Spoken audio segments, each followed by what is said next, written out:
Si Rina Lisa. Nakita namin sa kalsada, guys.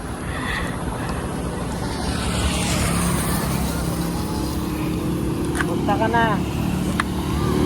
Dalaga ka na.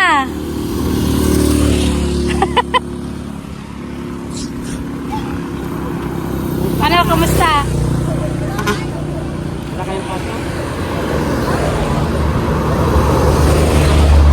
God bless.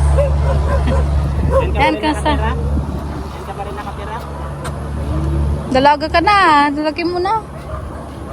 Hindi ka na namin makakasira. Saan kayo papunta? Ay, mabilis. Saan ka ba nag-aaral? Doon ka? Thank you pa rin. Bigyan mo ng... Ay, bigay. Ikaw na magbigay. Oh. Allowance. Sige na, allowance mo. Sige na. Ano ba para pang allowance mo? Diyan ka pa rin ka na tito mo? Basta naman kayo. Lagi-lagi na. Anong year ka na? Third year? Fourth year? Anong year ka na? Third year? Buti nagsasalita ka na. Dati-dati na iya ka.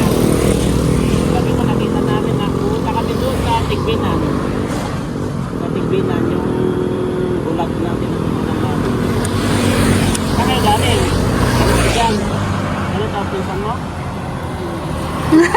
Ano dyan?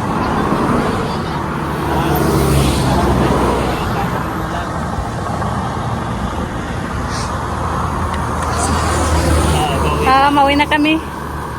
Yung bagyo, hindi kayo na bagyo dyan. Hindi malakas dito. Hindi na tuklap yung bubong nyo. Ang dami yung kalugan dyan. Ang dami ng mga pinsan mo. Pagod. Ilang taon ka na nga? 15. 14. Laki na. Saan kayo mapunta? Saan kayo mapunta? Ay, mabili. Bakit wala kayong kurente? Ay, meron. Siya ba yung kasama mo pumunta doon? Hindi, matangkad yun. Ay, iba. Pinsan niya yun. Ah. Yung matangkad na pumunta doon, diba? Pinsan niya yun, diba yan? Basta naman pag-aaral mo. Kuya mo.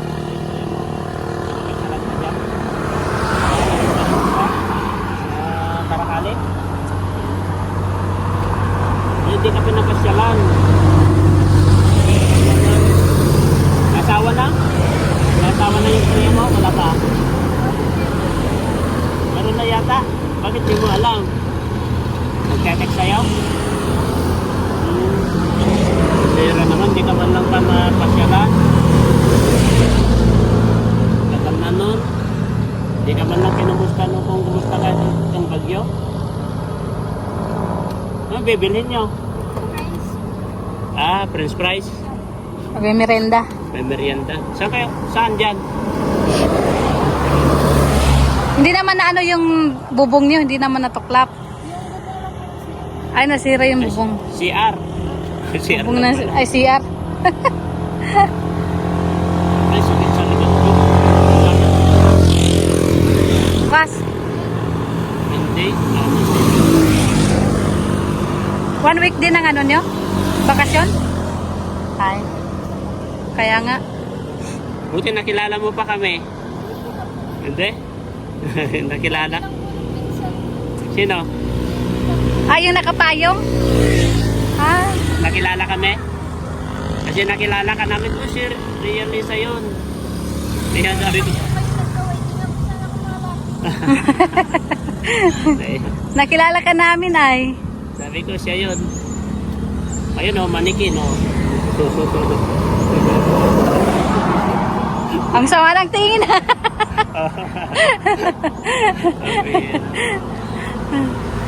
Nagbuhay pa. French fries no. Oh? Saka, hindi na. Malayo. Ayun o, doon sa may payong. Doon ang nagtitinda ng French fries. Hindi, sa unahan pa. Ay ho, ang layo. Unahan pa. Ikot ka ah. Kung gusto mo. Layo. Layo na. Ayaw mo. Tiguang na baga. Pagod na si Kuya. Tiguang na baga. Alam mo yung tiguang? Matanda na. Kaya ayaw na niyang ano, umikot. Kasi sa likod ko. Sige na, mag-ano na kayo. Ano? Ang laki-laki mo na. Kaya nga. Sige. Ingat kayo, ingat. Ingat kayo, ingat. Ingat kayo. Sige, ingat kayo. Sige. Sige, sige. Ingat kayo dyan sa kalsada. Sige. Ay, nausok na labo. Tignan mo. Lakas ng usok. Ayan. Nakita natin yung mga na-scout ni Jello Mags noon. Ang ganda na niya labo, no? Ang ganda ng bata. Maganda naman dati siya. Kaso lang. Sige, ingat kayo, ingat. Dalagang dalaga na, oh. Pana kasi dati guys. Pana kasi siya is dati tahimik. Oh. Kasi depressed siya. Ngayon medyo okay na po siya guys. Dalagang dalaga na siya. Oh. Ang puti niya talaga. Ang ganda naman talaga siya kasi nung nakita namin yan guys, tumakas siya. Tumakas siya kasi napagalitan daw yata kasi ng pagalitan yata ng tito. Tita niya, kaya tumakas. Malayo na natin napunta, no? Saan ba doon? Doon pa yung Lampas na ng ano? Mount Ng Parkon. Lampas na sa ano, Talubatib. Talubatib. Oh, lampas na ng Talubatib guys namin nakita. At sinakay namin dito. Binalik namin ang bahay nila doon sa banda doon. Oh, dyan po sa loob, guys. Doon sa looban ng bahay nila. Kaso, bahay niyang tita nila. Ano kasi siya noon? Parang depressed pa siya noon. So, different po siya noon dati guys. Dalawa lang sila magkapatid. Yung kapatid niya nandun sa Paracali, lalaki. Oh. Supposed to be, gusto nga nilang ampunin namin yan dati guys eh. Kaso lang siyempre hindi naman basta-basta na ampun na walang kasulatan. Kailangan naman ba eh. Ano na tayo, yung kasulatan lang ba? At least sa amin. Kaso siyempre, nandiyan yung kita papayag mo rin. Kasi yung kuya niya, talagang payag na payag yung kuya niya. Nasa Paracali. Kaya nga. Para mapag-aral at medyo umayos-ayos ka. Kita namin is medyo okay na siya. Kasi madaldal na siya guys, madaldal na siya. Hindi na siya mahiyain. Hindi na siya mahiyain. Di tulad dati nung una, kasi bumapasyal sila sa bahay. Kahit Pasko, pumupunta sila sa bahay. Bigyan namin ng alawan. Ngayon, medyo okay na siya. At madaldal na. Saka grabe yung pagkaputi niya pa rin. Maputi pa rin. Magandang bata yan guys. Kaya nga. Parang si Jello, oh. Nakatayo na lang, masakit ang puwet. No. Ano? Minsan nakatayo lang itong ganyan. Kaya nga lang kasi medyo sumasakit sa sabi ko. May pilay siguro ako. Tingnan mo, nakatingin-tingin sila sa iyo. Wow. Pwede mo malapit yan.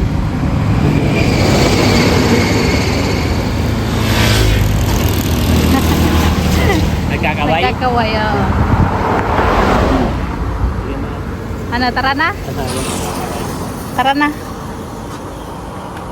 Ayan, nakita po natin, oh. At binigyan po ni Jello Mags ng 1,000 para may pang-allowance po siya sa kanyang pasok bukas. Tama-tama, papasokan na sila bukas. Ayan, thank you so much po and God bless po sa lahat. Pauwi na po kami.